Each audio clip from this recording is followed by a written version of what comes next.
There, most welcome to the new video. If you have problem in an internet and also it means your Wi-Fi doesn't work properly, so this video is for you. Please follow the rules. So then you have to check your internet. Okay, please come on and click right click, then go to the new and go to the text document. After that you should click, it means open this file. After that you have to paste here this code.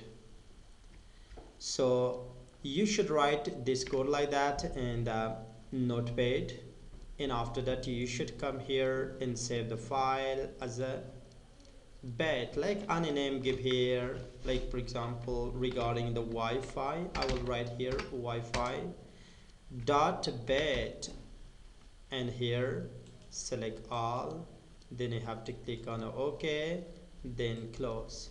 Only one refresh. So look at this one.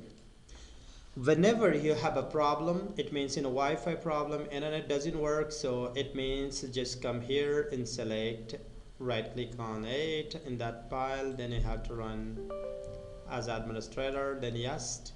Look at that this file, check to my all setting up Wi-Fi. Now it's release or renew. Now you can enjoy from internet easily. It means without any obstacle. Thank you for watching.